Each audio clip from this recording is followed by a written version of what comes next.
Perfect. Great. In that case, we're going to get right into things. Just do another brief introduction about what is... Well, that's my own stream. I don't want my own stream. I want the other one. There we are. Okay. So, just as a recap of what I am doing here, we watched through the ETS at 2 times speed. Thank you very much for the follows, everybody. And we are going to just recap of like the decks, our thoughts on the play, our thoughts on the players. Somebody subscribed. It was not a follow. Juan Golden Hawk, greatly appreciated for it. No, there was something exciting. Excited. No, there's one was the one who followed, but something exciting was the one who subscribed. Okay, so we have Gozu. Oh, this is in round 6. Now let's watch through this since we're here, because these are both guys who actually did end up in the top 8. Oh, another subscription with Twitch Prime. Thank you very much, friends. Greatly appreciated. I don't know why these are still on the screen. I have no control over this. I'm just like going through that. So, but yeah, I really do appreciate all the subs. It makes a really big difference to me, honestly. So this is good. Yeah, so Ithis and something exciting. Thank you both very much. I can't really see Knife Gloop's hand because his avatar is really, really big for reasons that I don't understand. Same with Gozu. Don't know what his life total is right now. Both of these guys did get into the top 8. I don't know who here has played this FJS Paladins deck, because I've been seeing it on ladder a lot and I don't understand why people play it. Like, I don't get what the attraction is to this deck, because every time I play with, I play against it, I haven't actually played with it. Every time I play against it, it feels like just bad FJS, like a bad win chest. You've played it, Jormander.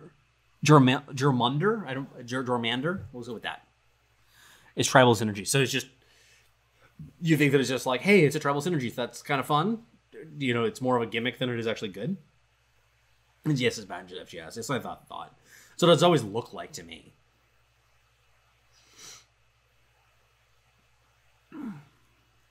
For something fun and different. Yeah, I mean, like, one of the things we were joking about in the Discord, by the way, if you guys want to join the Discord, there is, of course, a link to that below the actual stream. But yeah, you can join that. But one of the things I was talking about there with others is that I just think that when you put Display of Ambition in a deck, that you have a lot of forgiveness, you can win a lot just based on that. So I will go through this quickly because it is a slow matchup and we still can't see the life totals for reasons that are fucking annoying.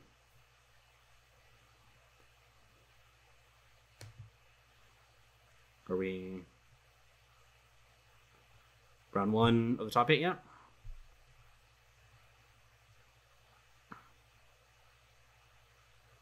Nope. Still in this match. Maybe here.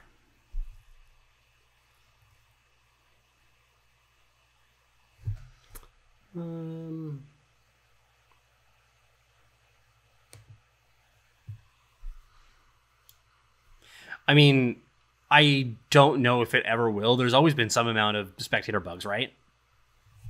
So it's just not been something that they've ever put too much effort into, unfortunately. I'm going to just move this slightly. No, that's the wrong thing.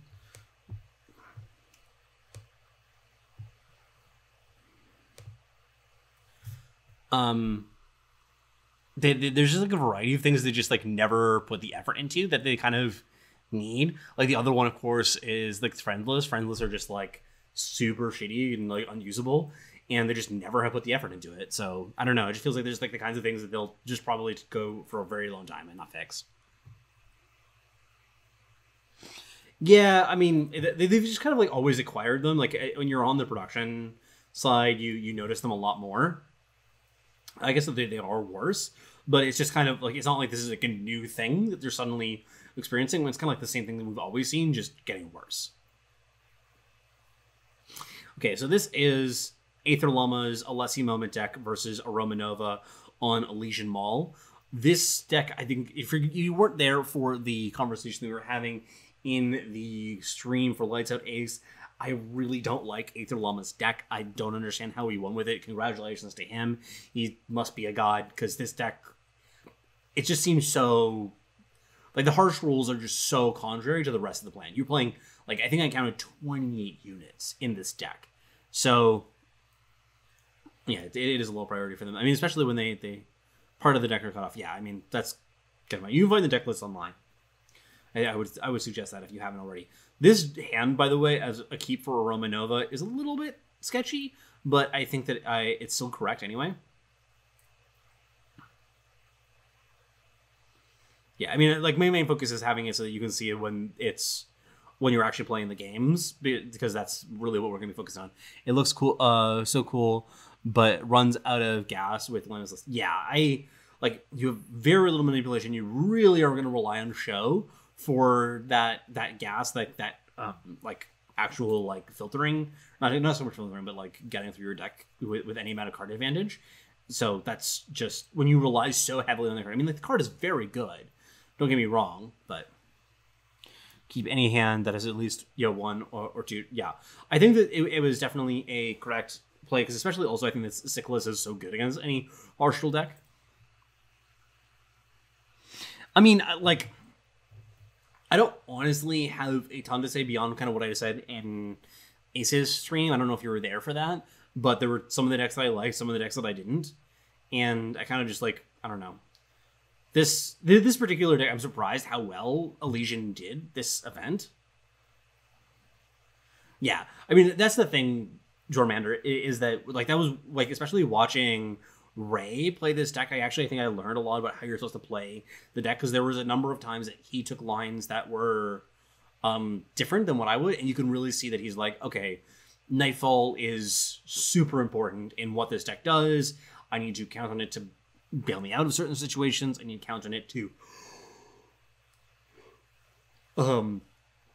get in maximum damage, etc. Like, you really need to get the maximum mileage out of that mechanic in a deck like this. So that I learned a lot from watching that. Now Aether Llama is clearly, like, very dead. There's just too much shit in Aroma's hand.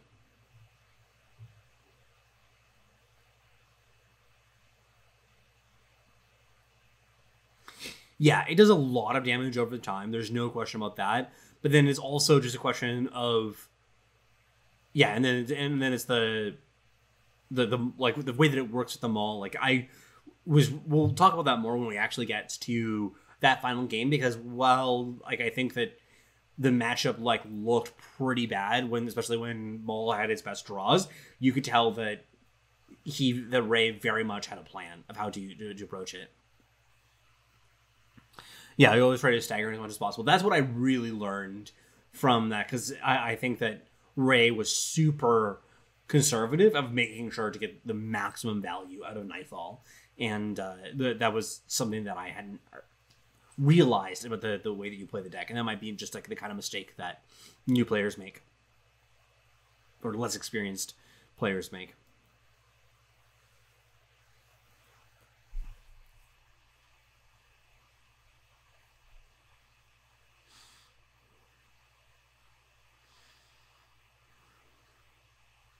Aether Llama is, like, forced to just, like, chump block a ton over the course of these turns. He did chump block with the press gang, like, the turn earlier. It's a good draw, but it is not good enough because the curse will clearly do it. I'm gonna go grab some water quickly, because this game's done.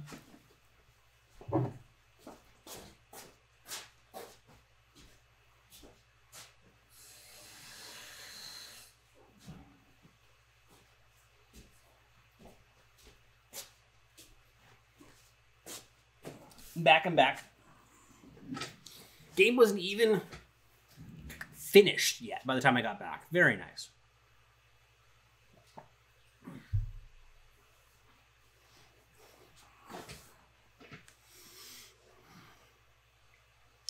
So the Dissociate is actually one that I was interested if people had any thoughts on that. That's it, because you can just play, like, Backlash.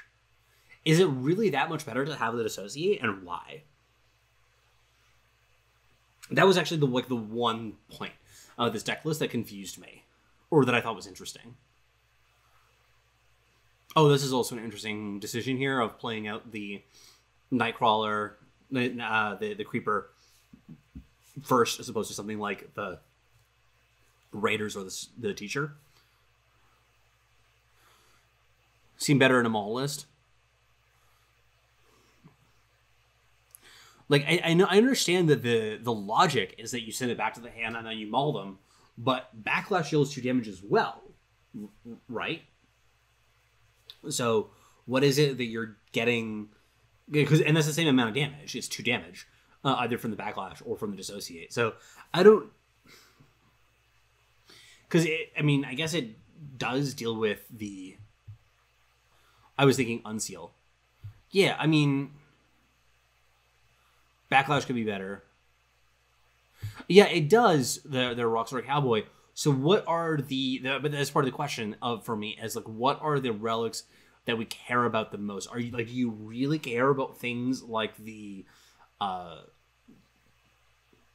like cores and like chains or whatever? Because I feel like those matchups are very good for you. Permafrost more than relics. I thought there was only hits. Let me just check the exact text on that one, because I thought that it was like restricted and it only hit stuff that was like on your opponents.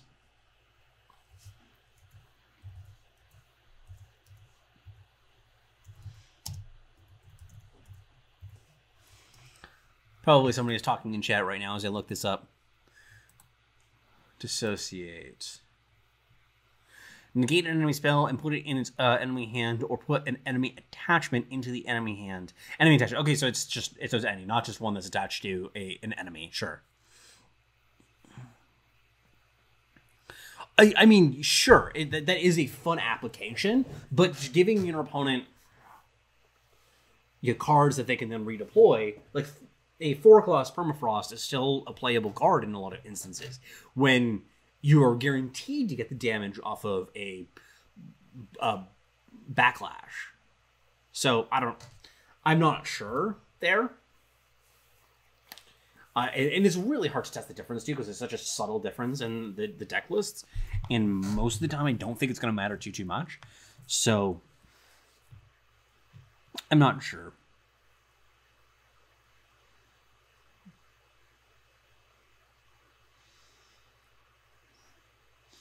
Here, Roma is very clearly struggling to actually make very much progress onto the board and not hitting that 6th power. This is definitely a game in which you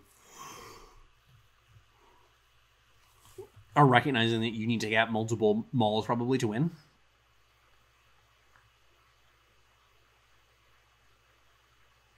You need to spell where whoops. I don't. What is the whoops?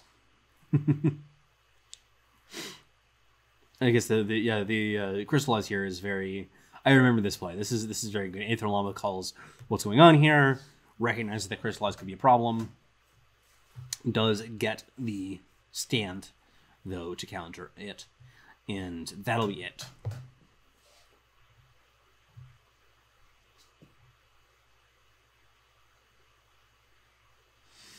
Yes.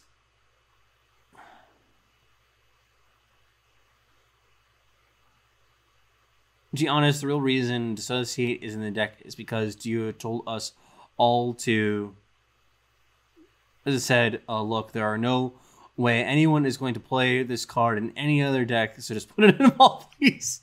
Yeah, there's just a conspiracy there that they just decided that we needed to get involved, give it a chance. I don't know. I just don't like that card. I think that it's bad.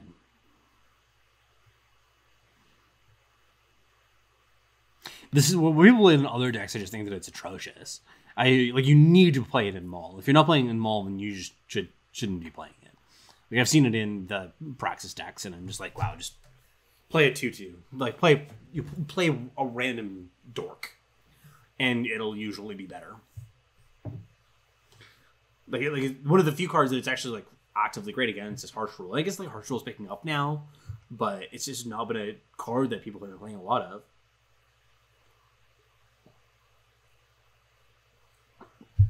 Like, Twiddles, I think that is I'm willing to accept that that's a possibility. I'm willing to accept that it's a possibility. And maybe I'll actually end up testing it. I mean, I don't really enjoy playing this deck, to be honest. Like, relative to other Eternal decks, this is one of the least fun. It's flexible. It breaks Phase Ages, mostly, I think. Does break Phase Ages. That's actually an interesting point. Like, Backlash is less consistent than that, and that matters a lot in certain matchups. Interesting. Anyway, I'm going to be wrong on it. We'll talk about it again later on. I think it's going to come up in some of the later games too.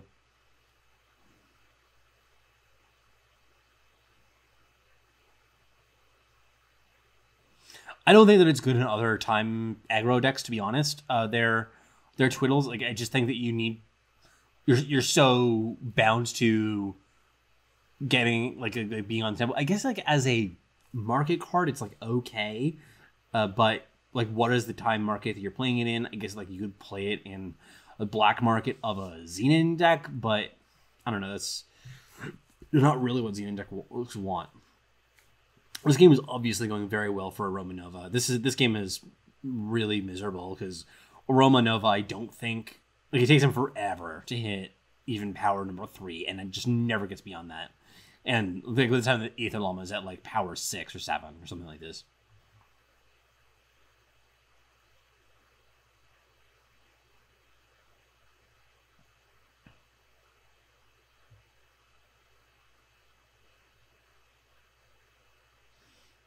Just saying it wouldn't be ridiculous world where it happens. Just need attachments to interact with, and of course, in all fast aggro decks. Yeah. Yeah, we were done here.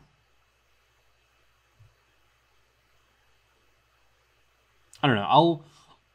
I guess I'll try it out some places afterwards because I'm curious. Now, I personally am suspicious of it. I usually think that, especially in non-Maul decks, that there's better options. But even in the Maul deck, it'll be really hard to tell the difference. The cards are very, very close.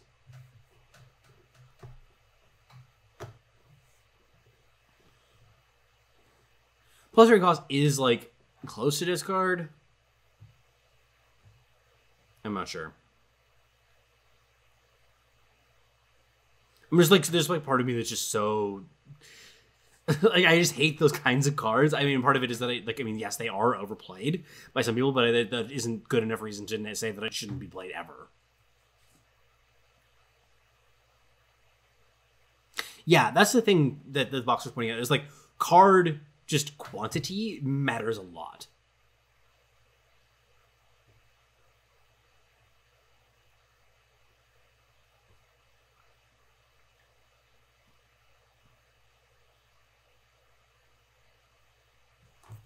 Yeah, I think that if you want it as a market card, that makes a lot more sense to me than as a main deck card that are twiddles.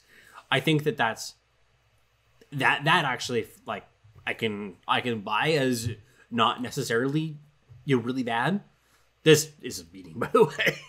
Yeah, Aroma Nova is administering the beatdowns. Cykalis is such a good card. Oh my god. Can we talk about this? Can we talk about what kind of card Cykalis is? Because I think it's really good.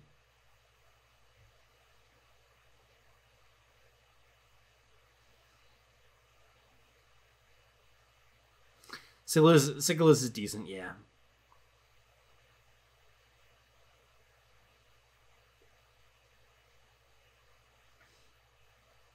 Interesting play here from a Romanova of playing at the Wisp for the purposes of trying to draw extra cards for their opponent.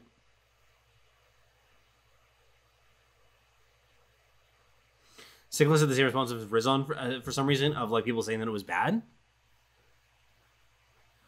I think that my response was a little bit confused because it was like, this is a very different kind of time card than what we've seen before. But like once I saw it in action and saw that just like time decks were going in a very different direction, I was like, oh, okay, sure.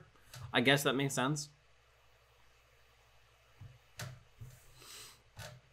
Yeah, I think that it in some respects does make more sense as a Praxis card.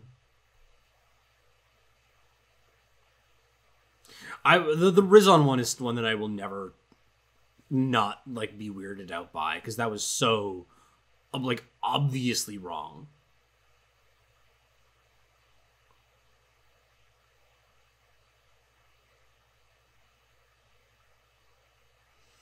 I still don't get it. Like they're very real members of the community who thought that it was bad. Like the classic one is RNG thought it wouldn't make it into the FJS decks, and he plays a lot of FJS.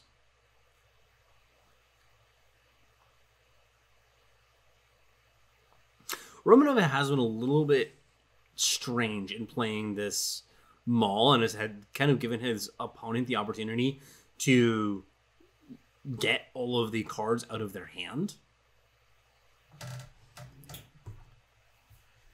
But his BASH with Reckless and Conditional Lifesteal, yeah, I don't... Like, people just continually underrate how good Black Sky Harbinger is. It's been this like perennial thing where it's just like, oh, it's just Black Sky Harbinger. Black Sky Harbinger is like one of the reasons to play Film.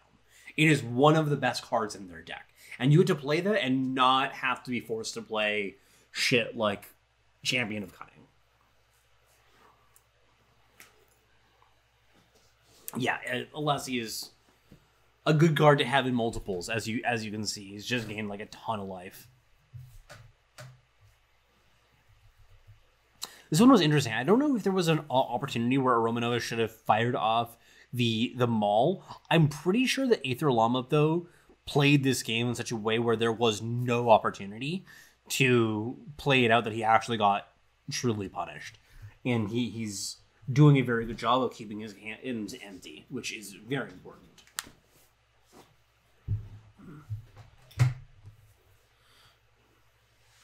Yeah, summon effects are super insane. Hello, Yumi and your best friend. Lovely to have you here. Because, like, just the fact that you get to have it immediately, you get to, like, operate with it just, like, built into the card. Like, in some respects, that's also part of the reason why Ikaria is was underrated by people, or has been underrated by people, is that the card is, like, has functionally a summon effect because of the charge / Warcry. Alright, you too, buddy. Yeah, OG Rizon, like, especially if you built your deck correctly, I think that it was like 10% of the time that I had a not lifesteal on turn 6.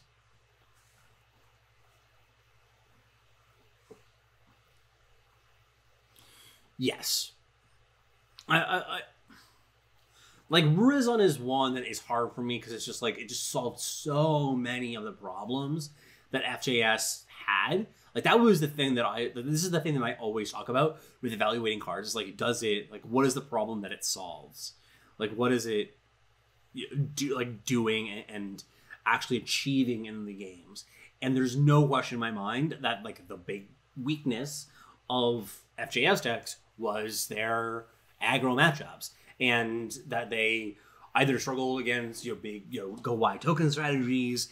They struggled against, like, getting beaten up in the early game against something like Stone Scar or Skycrag, and this was just a like single card package that just did a bunch of other stuff too that really shored up that weakness. So the fact that it was like it had a real clear purpose just made it to me as like, no, this is definitely a card that should be seeing play.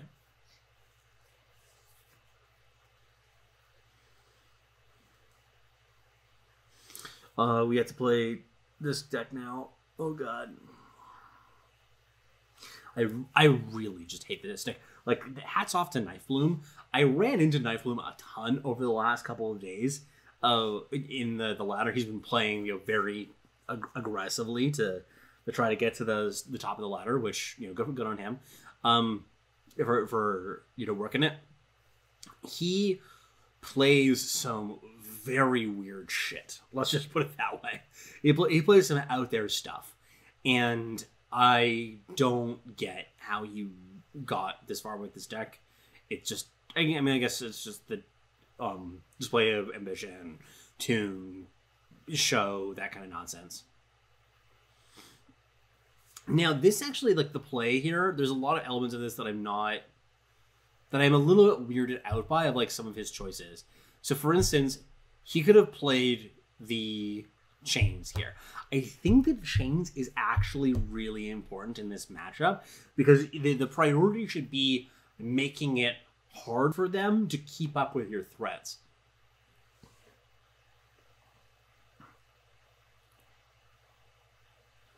What's this do with Paladins?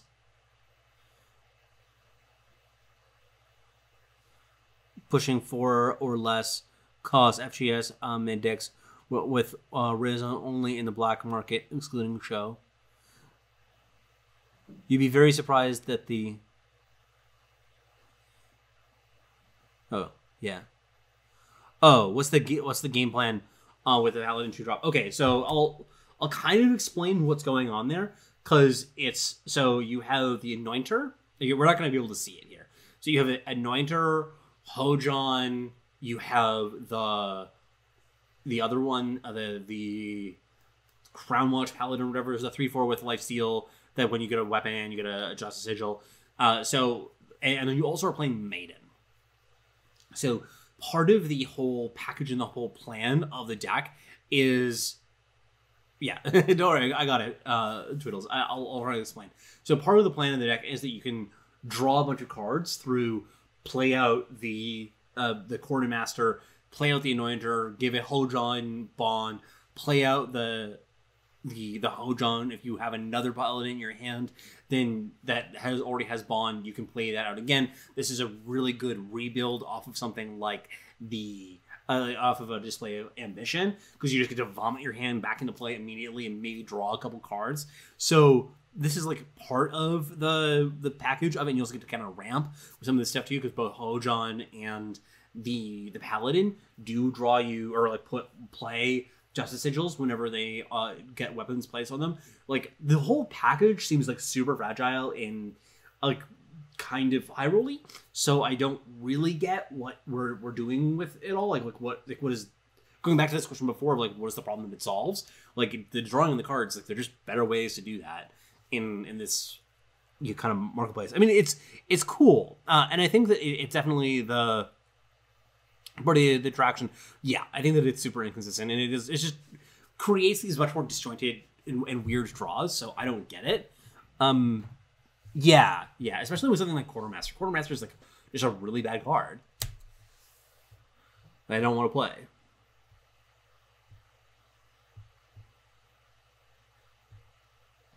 So yeah, I think that like for instance here, had we had the chains in play, then we wouldn't have to play out this stuff in order to get more pressure into it. Like, I just don't think this is even necessary of playing out this way. It just really, really plays into either a harsh rule or a storm plus vanquish. Like, there's a lot of ways that you get punished here. Yeah, I think that's the case there, Atheus. There are a lot of ways that it just goes wrong. But I think one of my favorite ways to approach this matchup is actually try to get multiple of the Destiny units, because they have a very hard time dealing with Tune. So you very often get both the Elias plus a normal unit. So right here, for instance, Knife Bloom could play the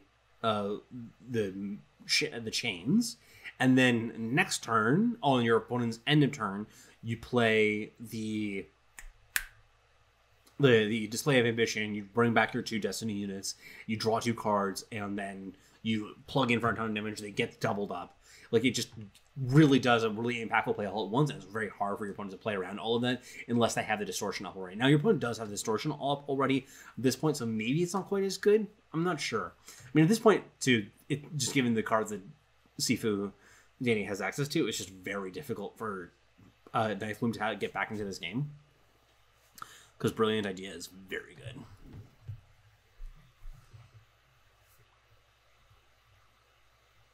Yeah, it is very strange sometimes, like, watching these guys.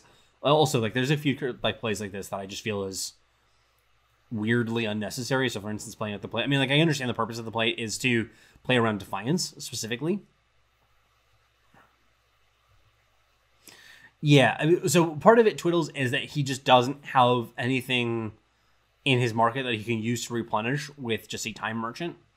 The market on this deck, I couldn't be convinced that it should be changed. I think that there are some questions about it,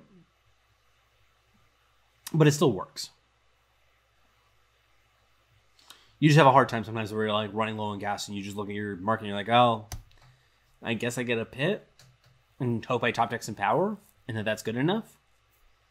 But when you get both Brilliant Idea plus Distortion going off, you just are super ahead. You get to just mow people down.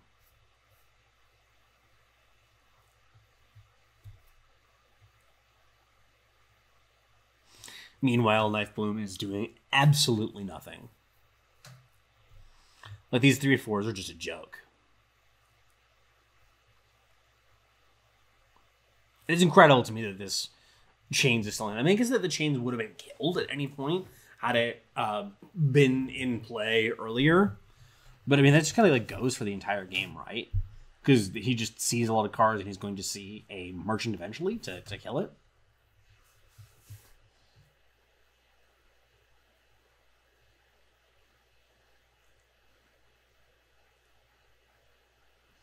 I don't know. This matchup in general just seems really tough. I'm just like been trying to think about how you fix it.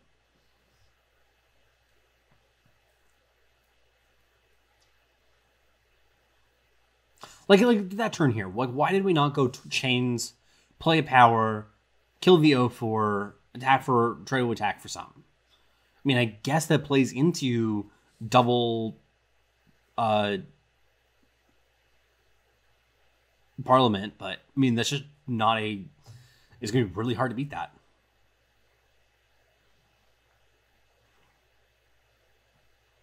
Order, lol. Yeah, basically.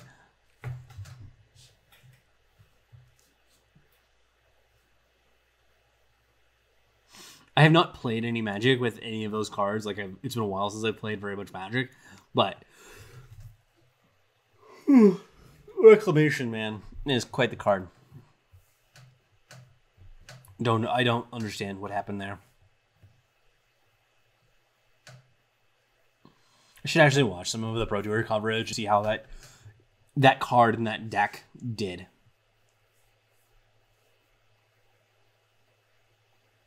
I'm paying much less attention to Magic than I did once upon a time.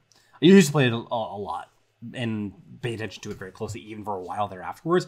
But it's just been slowly that I've been like, for instance, dropping some of my podcasts that I'm listening to, and I had one. It had one on the top 8.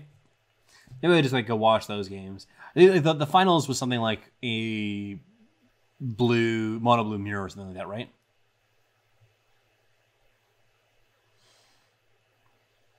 Yeah, the difference, like, one of them costs 8, one of them costs 4. It's just like, okay. I mean, the playing sorceries at instant speed, it makes a huge difference, but still, it's just so much more power, or so much more mana, and that really, really makes a huge difference. This is cute, by the way, but I also think that Sifidani should have played off made that play earlier of the Passage of Ages, but, I mean, we're here now. Yeah, I know that LSV wasn't gotten to the top 8. Yeah, I didn't follow it super closely, as you can probably tell. I just kind of saw a bit of... I follow it vicariously through Twitter, for the most part. So it seemed like an interesting Pro Tour, but I did not follow it in any way. Yeah, LSV just did LSV things. What deck was he on?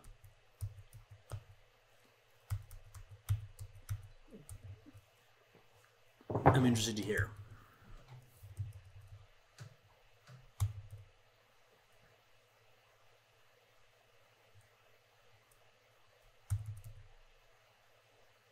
Is it Drake's? / Phoenix. Yeah.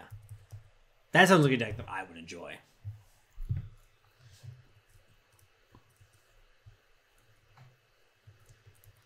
Just don't have the money right now for Magic.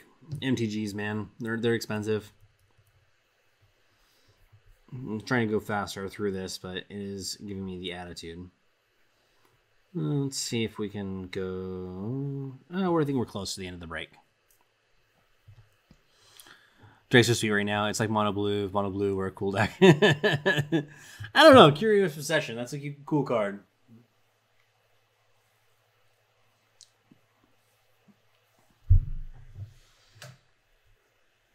You only had Crackling Drake, Arclight, and Electromancer for creatures. I love it.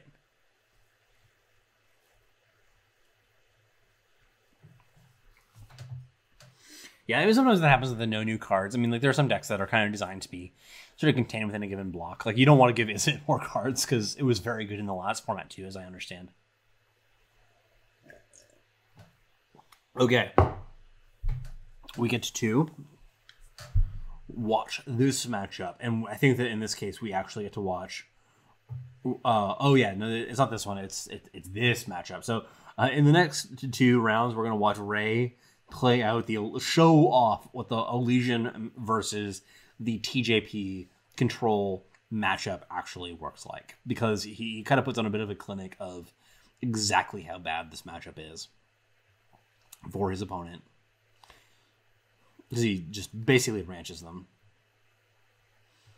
Like Danny here is in a lot of trouble if your opponent has any interaction whatsoever, and he has multiple pieces of interaction. So it's like, oh, I don't know. The question is whether or not you play out a threat here. He does go for the teacher there. I'm not sure how I feel about that. But at this point, you also get like free license to be like, okay, well, you don't have it, and I also have a Maul. Now you get the harsh roll, which is a bit of a pain in the ass. But your opponent does not have, like, even if he missed power here, he was probably winning. Just shit on him. Aether Lama just had like none of the tools. Now Aether Lama does have like 4 torch for 3 Defiance rather, which are good in this matchup. No, this is once again like it keeps on fucking with me. Okay, yes, this is what it is. I just see the good decks like, oh, I guess we're in this matchup again, because there's some of the cards that are overlaps, obviously, but no, it's not it. Yeah, the polarizing matchups and the polarizing draws is kind of like what I hate about playing the deck, is that you just feel so like locked in of like, this is what I got, hope it does stuff, and you kind of also don't have a lot of decisions either, because the only decision is, you know, A plus space or like play out a unit before combat and then A plus space. Like you just don't have, and like obviously every deck. I always want to like preface that kind of like comments as like, I think that every deck does require skill. I think that every deck does have interesting decisions that are part of it. And this is one of the decks that has less than average, and which makes it a kind of deck that I guess compared to something like Reanimator has less polarized matchups, I think, to be honest. Reanimator is much harder to play though, much more interesting to play.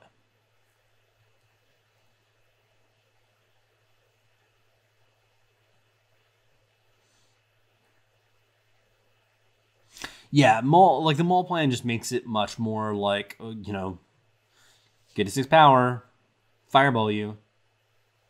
This Face Aegis, though, is key. It is very good. The that particular interaction, though, by the way, I think that might have been better to play, like, given that exact specific interaction. That's worth noting is that dissociate the +3. Actually, maybe we weren't supposed to, because I mean, my question is whether the only way for Sifu Danny to effectively lose this game has to do with multiple running Mauls. So I think that you're supposed to play out the Face Aegis afterwards. Now, I'm still confused as to why Sifu Danny is playing on Parliament here. Like, is he really that scared of the 1/1? Because you got like more power in hand, and you should have 12 power next turn, and having that extra bird seems really good for both closing the game and locking up the board. So I'm not sure. Not crazy about it.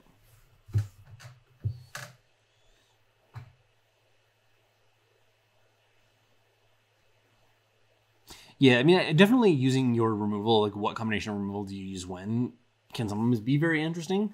I just find that the average game, it's just kind of like, well, there's a blocker there. I'll remove it. Well, it's a merchant. I'm gonna grab them all. I don't know. Maybe I'm jaded. Just maul into maul into maul, though. I love it. So gross.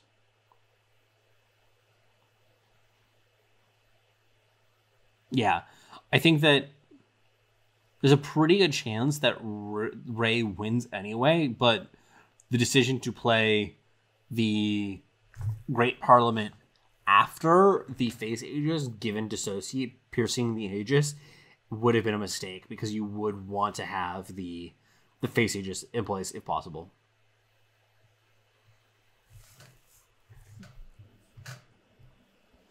That would have saved a lot more life than playing out the Great Parliament that turn.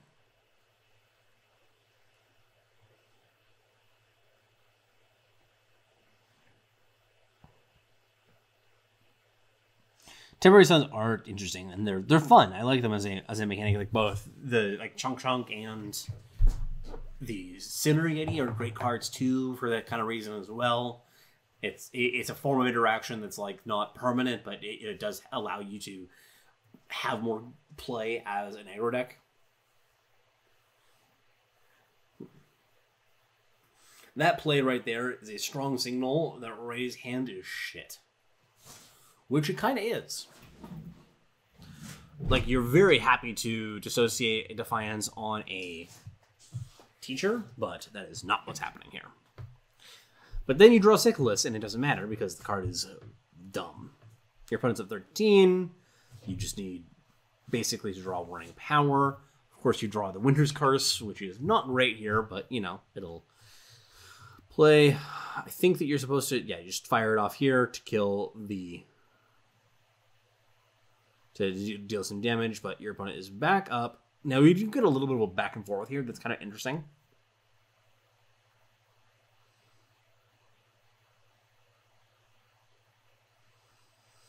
Yeah, no, I understand their twiddles. Don't worry about it.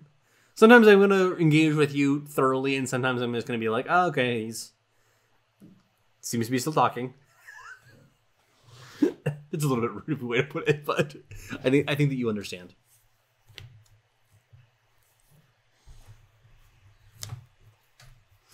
Sifu Danny actually does make a good play here, if I remember correctly, to try to play around Maul. Just understanding that Maul is basically the only thing that matters in this matchup from this position. Like, he's just got so much control over the board. I guess also Cykalis. Those are the two that you care about. Yeah, so this is it. That's the one. It's a little bit risky in my mind of a play because especially Cykalis is such a beating in this situation, especially if your opponent has a bounce spell or a curse. Like, would you know that? I'm pretty sure that you should suspect that they have them.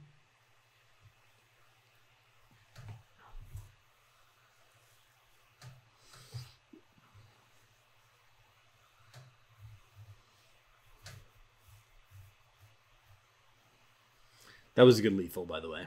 I like that lethal.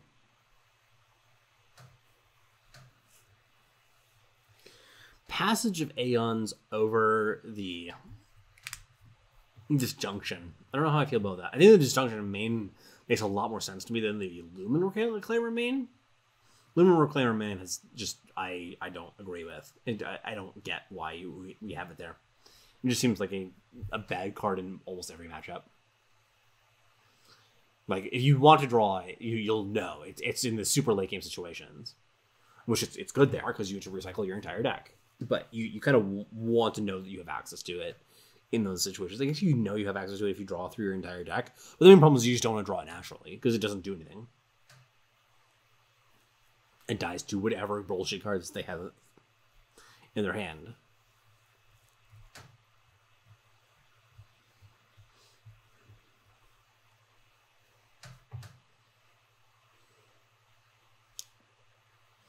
Bounce thing, punch you in the face, on right his core. You take a bunch of damage. All good, all good. Clearly reanimator tech. Yeah, I don't know about that. But, I mean, I think that if you did honestly want that as the reanimator tech, you still want it in the market. I mean, I know that you're kind of... There's the kappa there. I see the kappa loud and clear.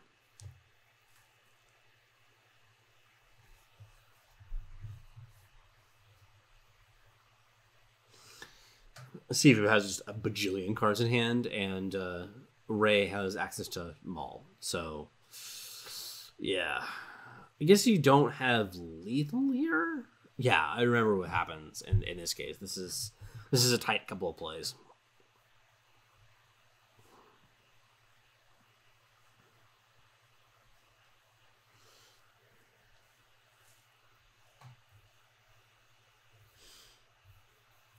I actually think that I would have preferred to go for Merchant plus Teleport plus Permafrost there. Because you get in the damage and you don't have to spew off a unit. And you're very likely to get off a very good good Maul hit this turn too, given how things look previous turn. But I mean, it didn't end up mattering. I don't know. That's kind of close.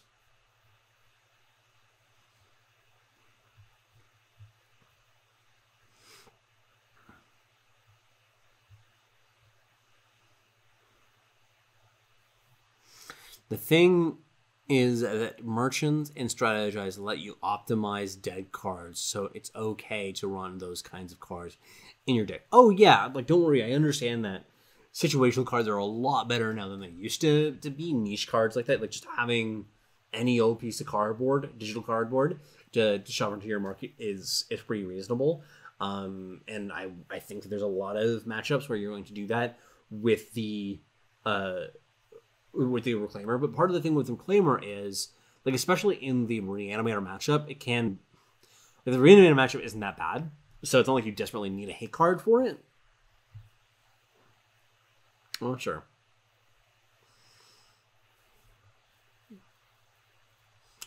Get to jump in on this match, which is cool. Gozu does have the Distortion in play. Itzaloma does have the Moment, so he can set up Moment plus Hold Up Stand together. But Gozu can respond by drawing his deck.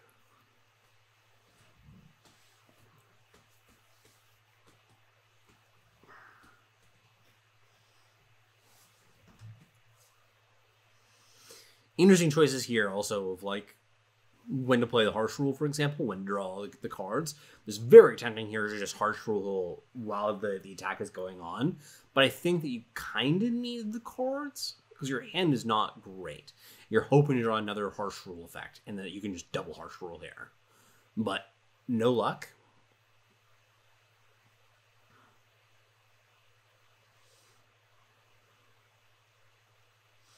So he's going to have to Harsh Rule, then draw some cards, and then hope that on his next turn, or like on Aether Lama's turn, that you find another Harsh Rule and then it resolves. Which shouldn't be that hard to do, given the composition of your hand. You also would expect that Gozu is expecting the opponent to have. I underrated Brilliant Idea so much. It was a card that I thought was I was excited about it, but I thought it was more meme quality. That was definitely an underestimate. Oh, he has the Owls, Eight of the Huru. This is such a good card in this deck. I underrated this card in this deck a lot too. Funny that card now is like getting a life. After, like, I mean, it's seen a little bit of play in various control decks. It's so interesting how the changes to Channel of Tempest has changed the control decks so much. It's been a massive change to how you build control decks because it just makes a huge difference of like what you can and cannot play. When you're jamming all of this primal influence into your decks. Yeah. Aether does see the right on the wall because he just has no card draw and his opponent is just continually filtering through his deck. You can kind of lie to yourself and say there's a game going on here, but there really isn't.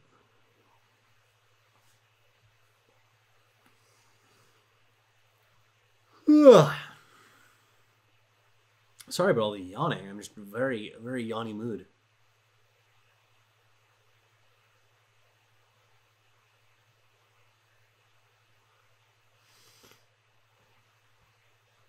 Yeah, markets have done a lot for diversifying the cards that are playable. Like they are a very, very cool addition to the game, and some of the things they do. Obviously, they're very meta warping too. They are very, very powerful. We figured that out. So on net, it's a very strange impact that they found in the game. They've been like that was once again something that some people like underrated. Like if you go back and look at those original threads, people talking about that the mechanic when it was revealed, there were people who were not excited about it and just didn't kind of get it, and they said like, "Oh, these units are too small." And then there were those of us who were just like, "No, this is a game changer. We're playing a new game right now. There's a game with markets, and I guess this." Oh, yeah, but I don't think that the problem with markets is that they're too small. They're really not even close. Not even close. 15 card markets. Just go for it, you know? Get access to all of the things.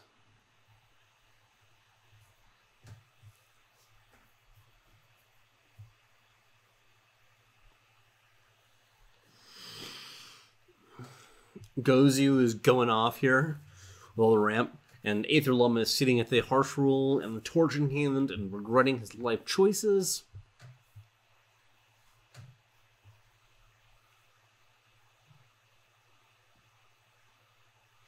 Yes, I think that Twiddle's right on the nose there. To that Harsh Rule is so pathetic. Oh my god. Imagine having to cast that Harsh Rule. You didn't even have to cast that Harsh Rule. Imagine casting that Harsh Rule in a position where you have to do that. Yeah, I mean, like that. I mean, yeah, it is a miserable experience to play against it, but that is the card. I want more than that, because it's something that I don't think that it has to be as egregious as Teacher. Teacher is, I think, a very good card of what it does, and I think that I'm happy that she exists. I think that her current power level is very good, but she is a card that is very pushy. While at the same time, I think that I would what I would want to do is, for example, have a targeted card that you does something like your opponent can't access the market for 2 turns. You can do that, or you can't access it while it's in play, similar to Vara. You could do increase all of the cards in the market by a cost of 1. The thing that this also, I want some reason to play decks without the markets.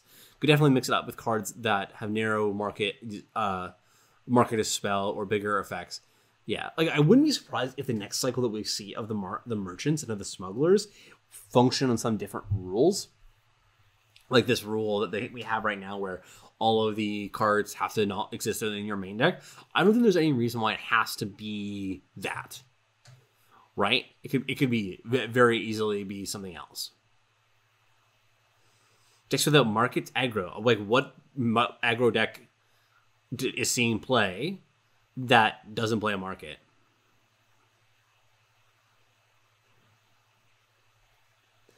The most successful aggro deck, the 2 most successful aggro decks are Elysian. Actually, I guess, okay. Let's go through them. So there's Elysian Maul that plays a market. There's Skycrag that plays the Howling Peak Smuggler. There is the Praxis decks. Those ones plays markets. Yeah. Yeah, I mean, there are a couple of them that you see every now and then that don't play markets. It's usually wrong, in my opinion, still. I mean, I guess you're on a mono time or a time heavy one. You don't want the Aurelian Merchant, but even then, that's so narrow. Most of the time you want it. It's just too powerful.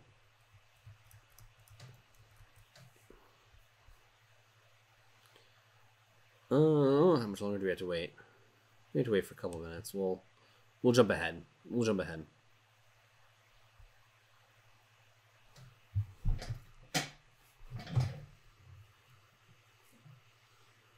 like you say that, but we have some of the most linear strategies in the game that are playing out. Like Elysian Maul just won the ETS, very linear strategy. Another one like Reanimator that is a linear combo deck that is a very, very linear strategy. So yes, it does put pressure on that, and I think that's a fine thing to have to exist. But I mean, and it's also like I don't understand what you're saying here. Like you said, on the one hand, you want Marcus to be better, like to be bigger, but you also want aggro to be better too, because aggro, like part of the reason that aggro has been taking so many hits is because you have access to the market, and you know, like high impact market cards make it like will shit on aggro.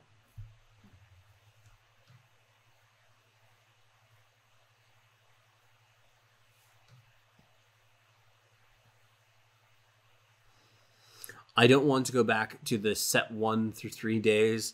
It's just, do you have it main? I don't get it.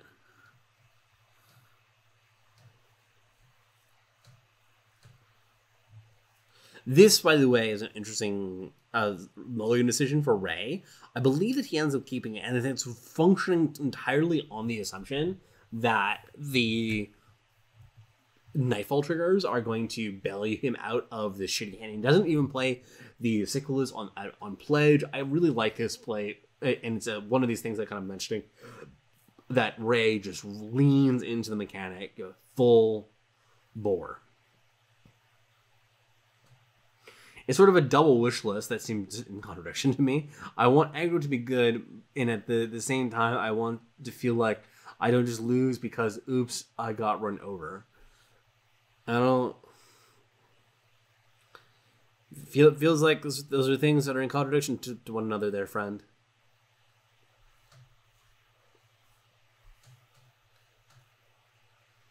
Yeah, Twiddles figured it out. You cracked the mystery there.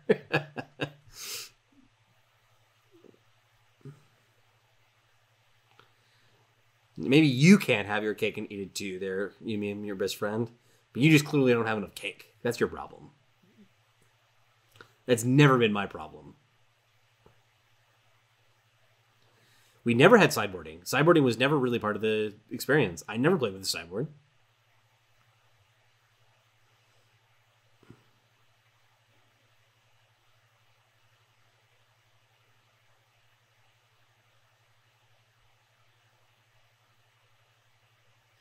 Yes, I think that that Ahana Highway is a great.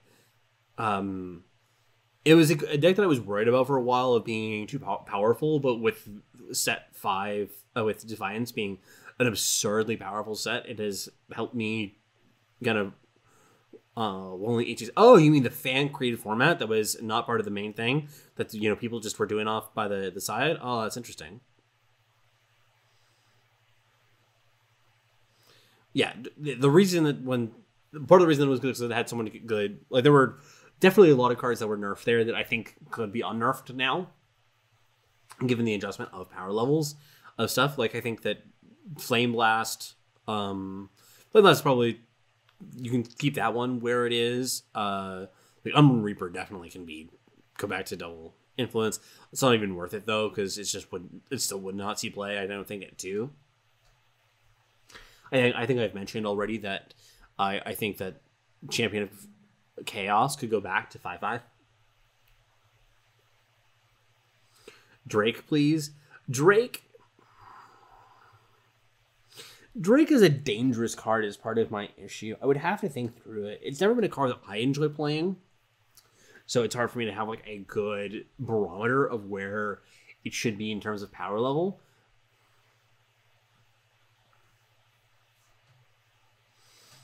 Close way to Stone Scar, yeah. My first Master's deck was Rakano. It's always been my favorite aggro deck.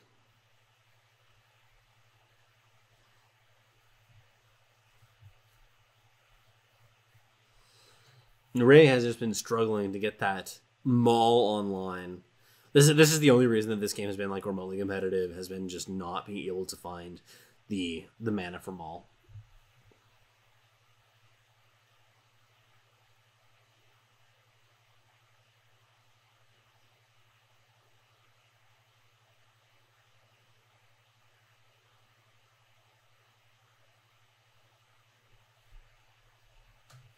That Dissociate there is an interesting call. I guess that you are happy for it because like the main thing that you would be, so you're definitely going to block the 5-2 with the 3-3. Yeah, I think that is definitely the correct play to do because this is one of the more likely outcomes. I guess they could be one health point higher, but like going to one, like one of the things I've been thinking about with this deck is that basically any decision, any line that involves you going to 1, you should probably just do something else. So like in this case, for instance, like Gozu could have blocked one of the 2/2s or could have blocked the 5-2 and just jumped it. The issue is going to 1 against Ray's deck. Like half of your opponent's deck, basically half of your opponent's deck kills you when you're at 1 life and you have no life gain in hand.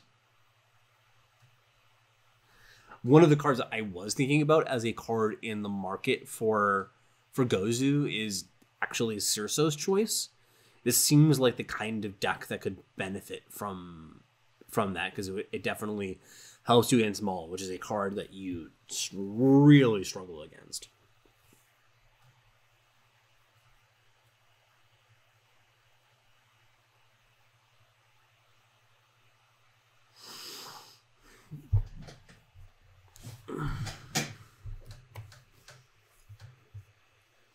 I like a 1 cause at Jito that came into play exhausted. The Jito attacking was not the issue, friend. Keep him as 2, give him a stat boost. Stat boost is you'd have to like if he was a 2/1, would he be playable? I don't know, because like I mean we have a 2/1 charge unit that sucks. Like nobody plays it. It's just like a generic idiot that's bad.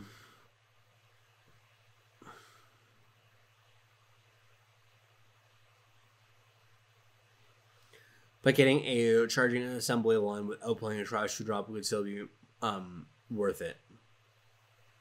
I want to judo people again. Yeah, man. I appreciate. Wait. Did we just get a? That's like.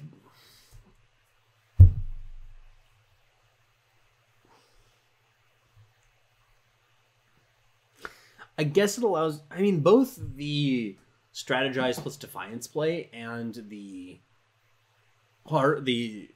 hailstorm play allow you to use all of your power, which is pretty appealing. The issue is like 4 damage a turn. You can handle that for a turn too.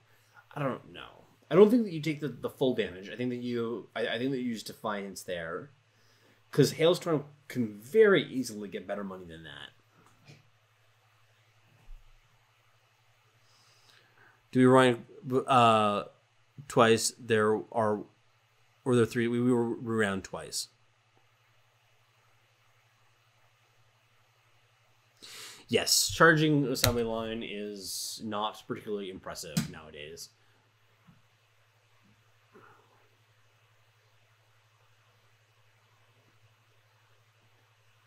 I guess the question always with Jito is that it's a card that has a lot of power potential, and you can imagine it doing weird shit.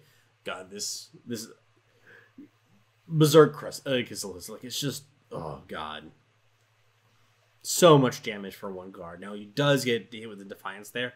Maybe this was the correct play because Cykalis is definitely one of the things that you're worried about the most. I'm not sure. Feels bad though that Cykalis did not get his 10 damage in there. He's got one job in life. Like he's like, I did it. Got to my 10 damage turn. Got to my 10 damage setup. And this is just what I live for.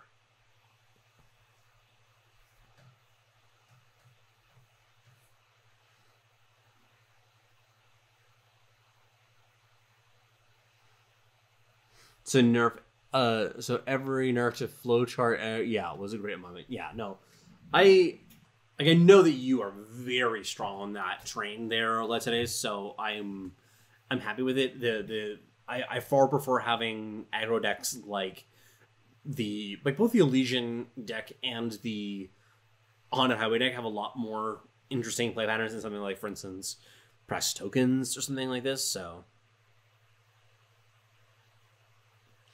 yeah, you're allowed to miss it. I am just so worried that with something like Jito that there's stuff that we're missing that is kind of broken or busted or weird, and because it's a very powerful effect. Hey, if you want it, you just play that stupid big fucking what's the name of it? Monolith? Etched Monolith? Do that. Easy.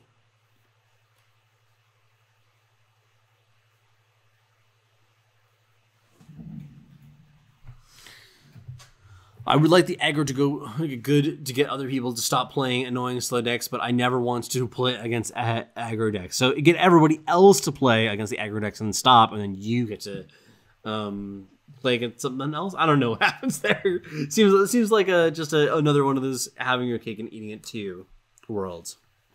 I get to play aggro, but nobody else does. I like that.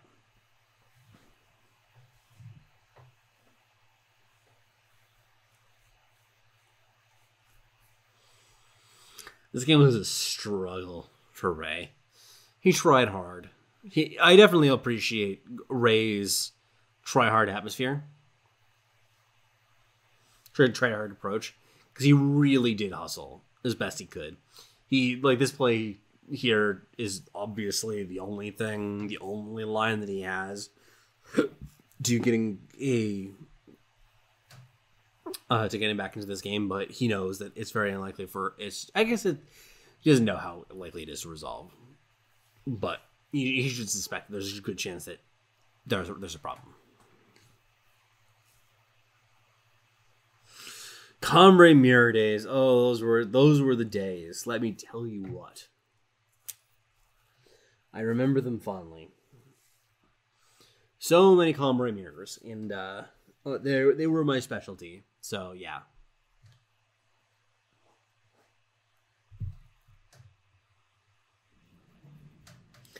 Even this Maul doesn't do anything. Oh, right, yeah, you get to do this. I forgot about this. So, because he gets to...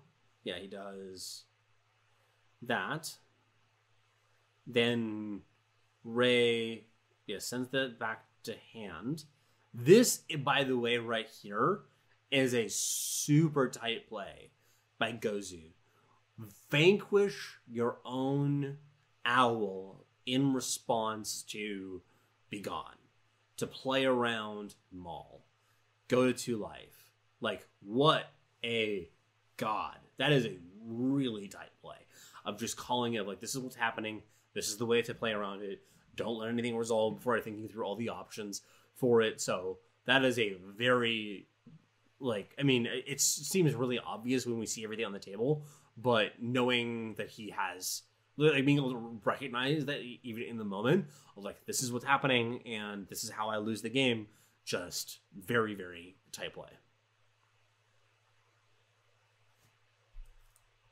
No, Begone was correct. He was supposed to, he was balancing all his opponent's stuff to set up a lethal Maul, and so he played the card, and then his opponent realized that he had to kill his own unit in order to get 2 cards out of his hand functionally, leaving him at 2 as opposed to -2. We can go back if you really want to see it. It was not lethal. It was not lethal.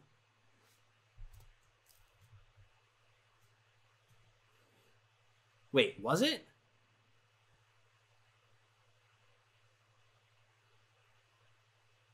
Oh, because he can still vanquish his owl in response.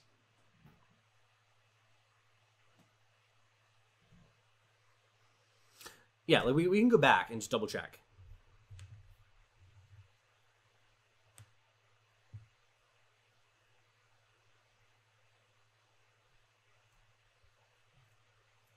Okay, this is the exact moment. Man, I'm so good at this.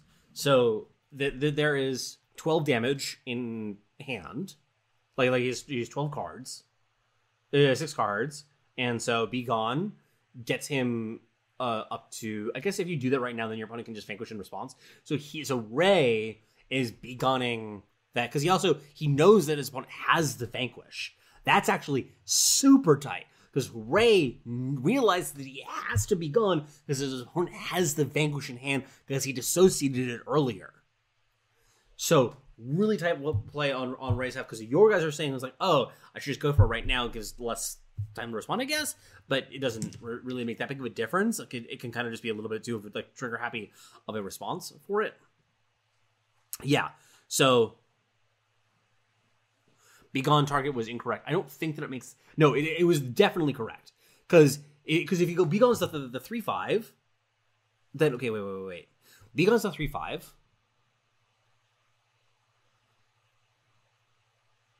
Then he can't do that in response. Shit! You are right. Yeah, you Be Gone that, and then...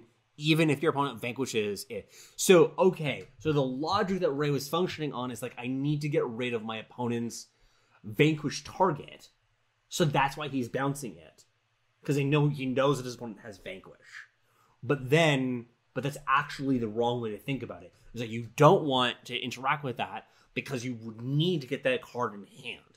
So that's like kind of like the levels of logic there of what's going on here. And so... Ray does have a minor slip up. Also, by the way, like this game has been going pretty badly, I think, for Ray for a while now, but he's still in the game. That kind of shows you how powerful this deck is in this particular matchup. But that's a side point. But you guys are correct. Just to summarize everything for people who recognize, like, just want to run through the entire logic here. Ray knows that his opponent has a vanquish. So that if he mauls in this position, then his opponent can vanquish the 4/4, and then he loses. So what he decides to do is to bounce the 4/4 to remove the vanquished target. Now, the problem now is that this means that it is possible for his opponent to vanquish in response. Gozu realizes this does the math and says, if my opponent mauls me in this position when I have the owl in my hand, then I'm dead. So, and that explains this behavior of what's going on right here. So, very, very cool stuff.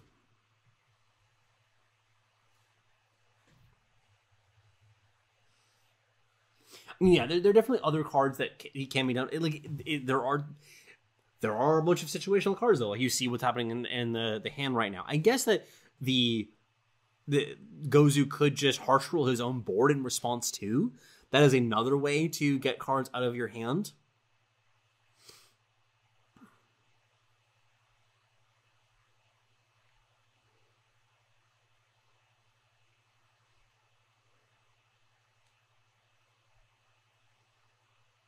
So another thing that you actually can do is you can disjunct there's a Winter's Curse on the 4/4 as well.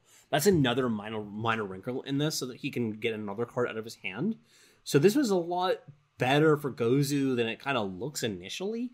He actually has a number of different lines of play that he can engage in.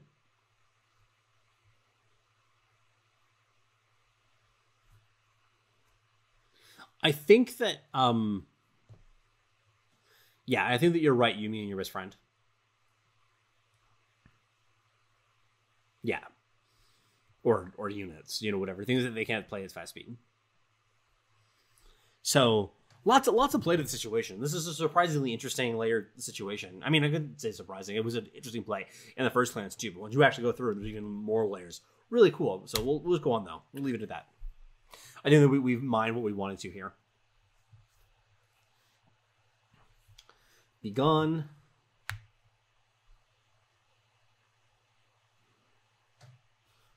Gets that sick Justice influence.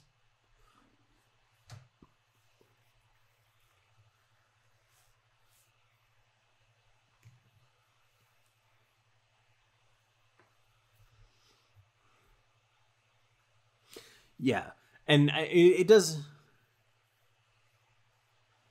If he didn't have disjunction, would it have passed?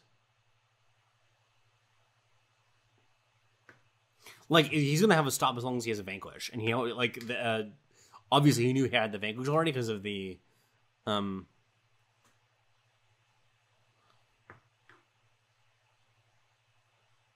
talking about smart auto pass. I'm not sure. I don't play with smart auto pass, so I don't really know where the passes, the pauses are exactly.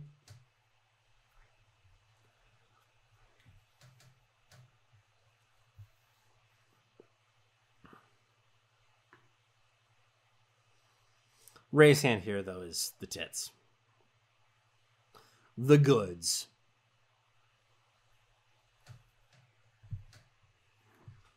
A little bit more power than you probably want, but it's still fine.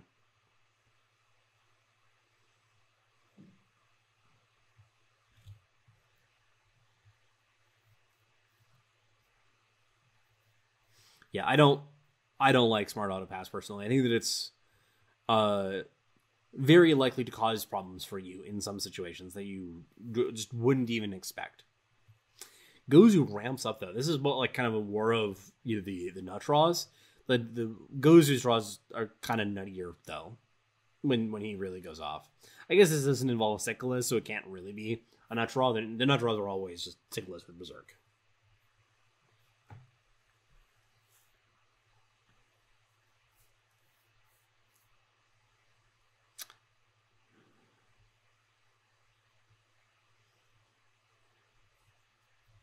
Ray is drawing a lot of power, though. Like, a lot of power relative to what he wants.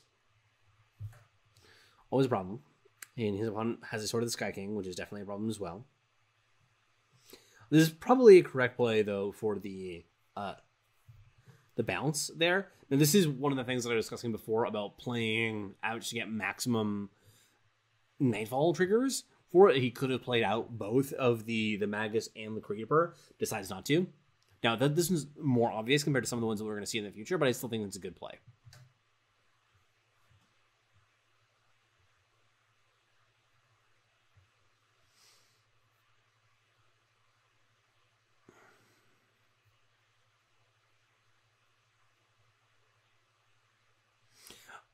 Yeah, I would prefer for it to be clear of where all of the passes, like where all the pauses are.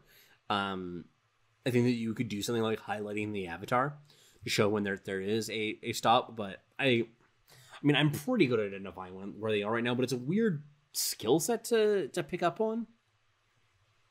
It's one of these elements of the game that's a little bit unintuitive.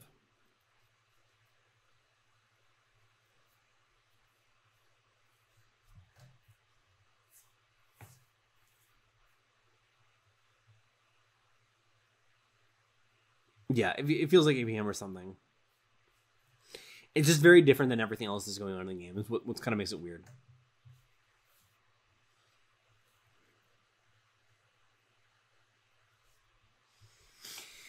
Get the ping off on the Sword of the Sky King.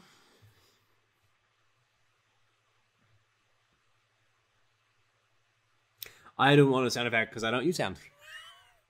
That's just me, though. Normal people use sound. Maybe I would just turn things up so that I only have that as the only sound that I hear. You and your best friend, are you on that same boat?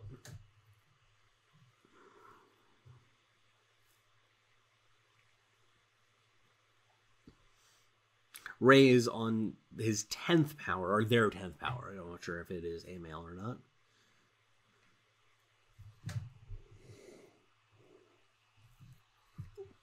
Basically, all heals now involve Maul.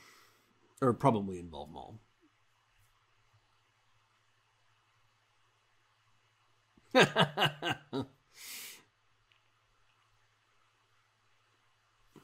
Yeah, I don't know how often I hear it nowadays. It's been a while, though. I do not play basically any games with sound. I always find sound super distracting, no matter how, like, ambiance, how background it is, it just gets me.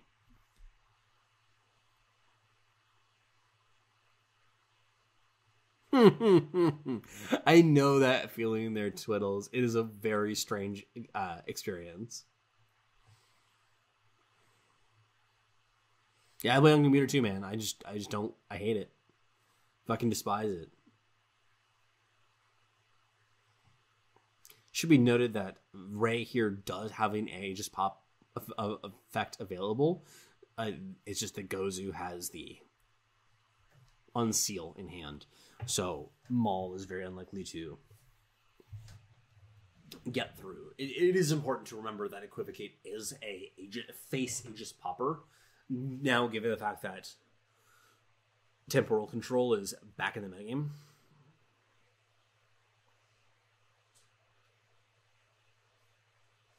The only sound I hear is the Valkyrie screech when they come into play. That's funny. You don't have any strong opinions on it? I apparently do. I mean, I have. Let's be fair. Let's be honest here. I have fairly strong opinions on most things. This is just one of the many things that I have a strong opinion about.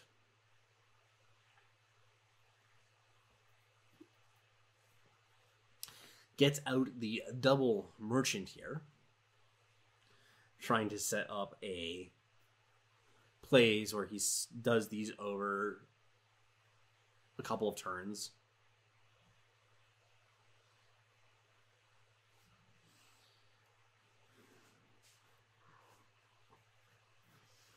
Gozu should probably figure out kind of what's going on here.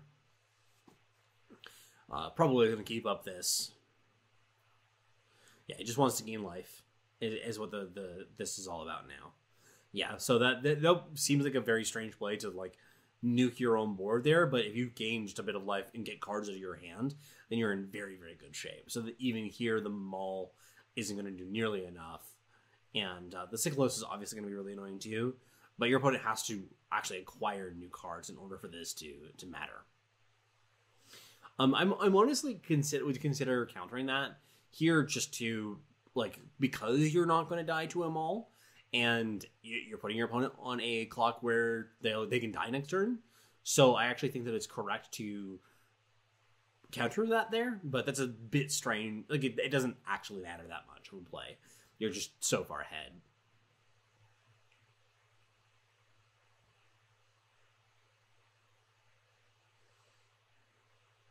Eight damage. You're taking 14 next turn, friendo.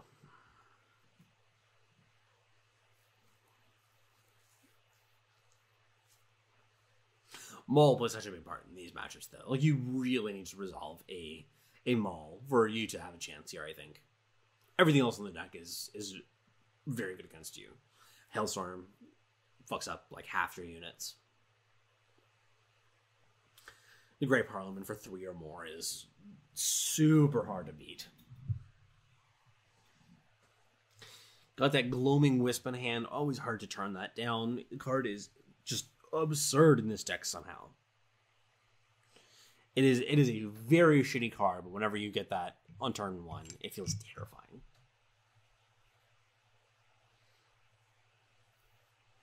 Temporal feels like a matchup Maul should feed on, and it's really struggling. This has to do with the draws that what we're seeing here. In the previous round, Ray just demolished his temporal control opponent. So the draws are very polarized for the Elysian deck. You really need to curve out. You really need to have the Mauls in this kind of a matchup too. That is a card that is just super important. Because if you've been following these games, it's basically been about, can you resolve Maul?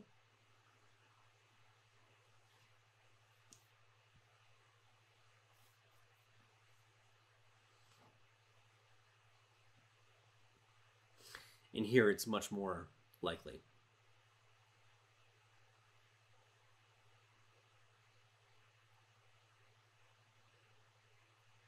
I didn't realize you had a waste in the market. I feel like you probably should be going for that a little bit more often. Maybe not. Maybe I'm just biased.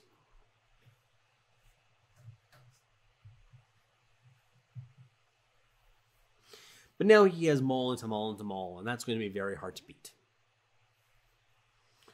You got an Unseal.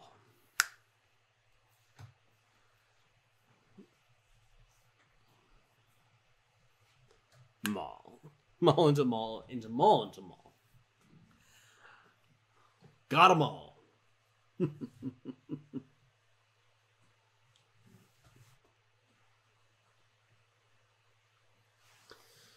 This is part of the reason why people play shit like Visage. I mean, obviously, it's not the greatest in this deck since you're not relying on the Sword of the Sky King as a win condition.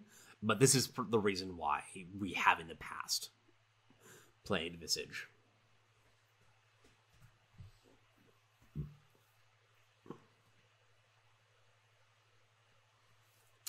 I mean, so it's good at dubbing its hand once it gets up to 10, 12 power, which it can do, like, reasonably well. But if your opponent does actually curve out on you, and plays it on turn 6, they're going to hit you hard. So, but this is part of the thing that I'm saying is that it matters so much about whether or not that card resolves. And like where it, like, what are the conditions on which it resolves, I suppose, is a better way to put it. Because if you don't have it, the games are very hard. But if you do have it, then you then things are very real. Now, this is the other part of the matchup, though, that's brutal. If Ray has a teacher on the play, Defiance is the only thing that stops it in the deck. And if you connect with it, like, it's so hard to operate. This matchup now has gone from, like, I think something that is like pretty close, surprisingly close to just not a chance. You just, it's so hard to function.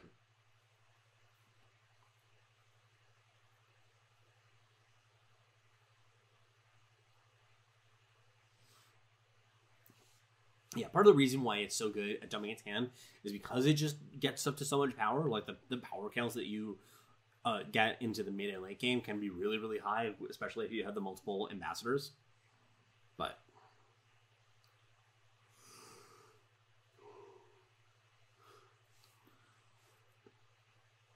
early face ages, though, is pretty annoying.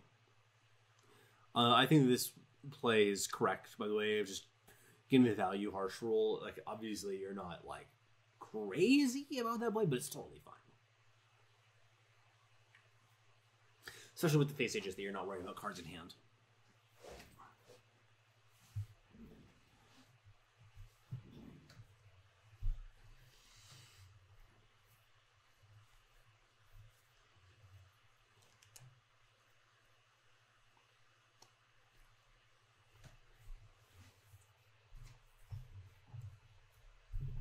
I think that a good, like, when you're watching this matchup now a couple of times, like, I would say that things distill down to a couple specific cards on the side of the Elysian deck.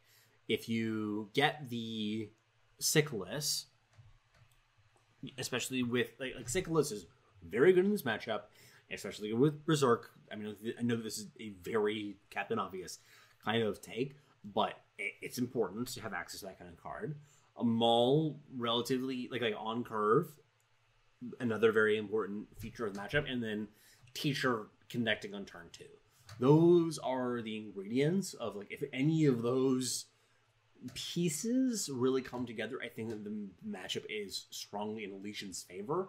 But if the rest of the stuff that you draw is like this, fucking Maguses and Creepers and that kind of nonsense, it just doesn't do anything interesting.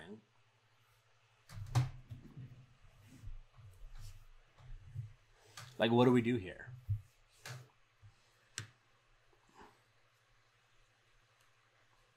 Being a 2 also is just brutal because you can know that then you just need 2 of the Nightfall triggers,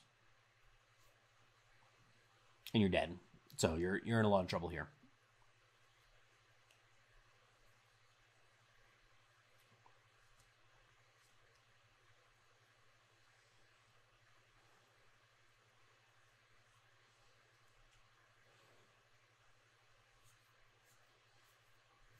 Well, we have a removal spell for days, so we're done here. Okay, so that will do it for the ETS here. I am